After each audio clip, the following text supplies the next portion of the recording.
Pindo dan Selyos, kabar dari pemerintah yang sedang berjuang di Washington DC seperti apa, Mas Fitra? Iya, jadi Pak Erlangga sedang berusaha keras ya untuk kemudian melakukan negosiasi dalam 3 pekan ke depan.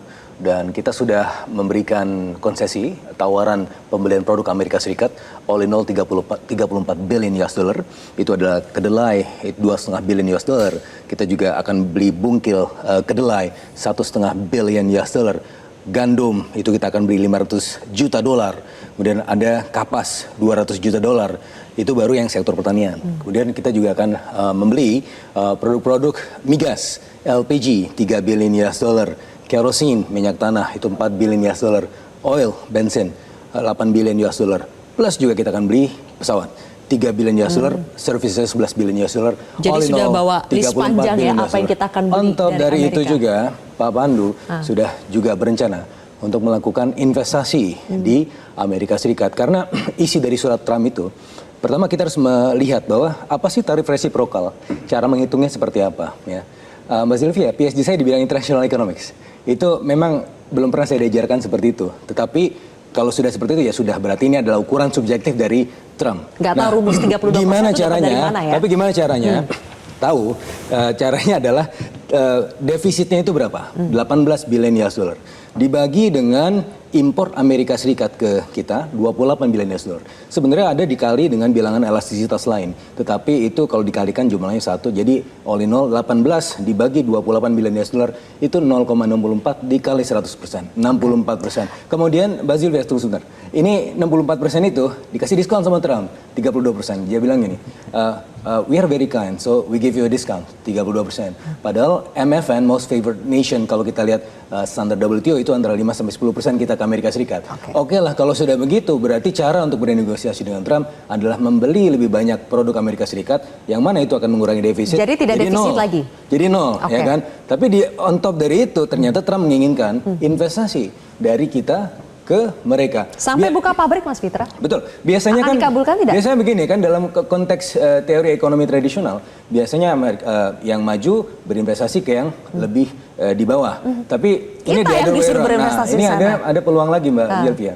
Begini, jadi selama ini Danantara memang tugasnya adalah menjadi Indonesia Incorporated. Kita tidak berinvestasi dalam negeri saja, tapi di luar negeri. Nah, sebagai contoh, kalau kita masuk industri upstream dan midstream high value di sana, kita nggak perlu susah-susah lagi untuk cari talent. Karena talentnya sudah tersebar di sana, dan kita bisa bangun Indonesia berteknologi tinggi dan menghasilkan return yang cukup tinggi juga. Tapi spesifik katanya pabrik.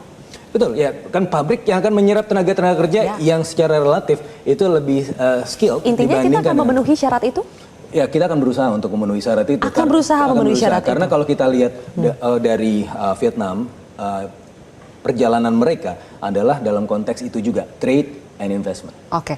Ini surplus ini dia berkurang, otomatis surplus dari perdagangan secara total itu juga akan berkurang. Makanya ini harus dipandang sebagai bukan hanya ekspor saja atau impor saja, tapi sebagai surplusnya. Dan ketika surplus ini berkurang, maka yang jadi menarik adalah bagaimana nilai tukar dan sebagainya. Nah, satu lagi sebenarnya, ini kan Trump ini kan juga tidak memasukkan mengenai ekspor impor dari jasa. Kalau kita masukkan itu, ternyata tuh Amerika tuh surplus gitu. Nah, nggak defisit seperti klaimnya Trump ya? Iya, nah makanya ini jasa itu misalnya apa saja? Dari layanan-layanan Netflix segala macam yang kita gunakan. Film itu, film itu ya, akuntan, film banyak ya. Banyak. Saya setanggapi juga. Jadi kalau kita mempelajari Trump, kenapa dia fokus di manufacturing? Karena major constituency Trump adalah di Wisconsin, Tennessee, Michigan, yang mana rata-rata adalah di manufacturing. Sehingga memang kalau untuk services kayak Tech Boys itu bukan merupakan fokus dari konstituensi Trump, karena dia bukan merupakan major voters.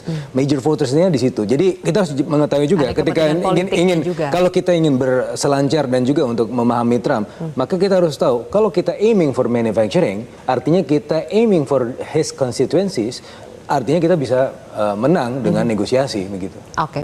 What is the worst scenario, atau bagaimana untuk mengantisipasi worst scenario-nya seperti apa?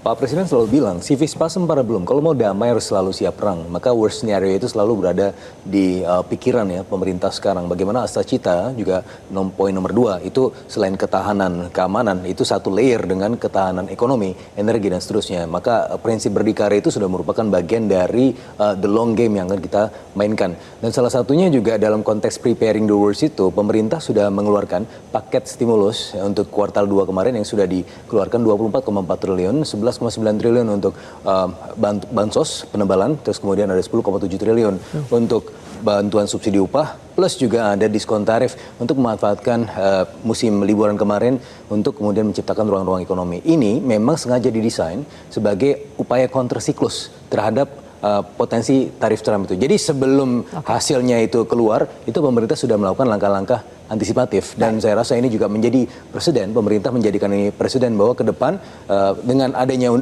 impress efisiensi itu artinya apa? Kita punya cadangan yang sehat ya untuk digunakan ke depan. Baik, terakhir Prof.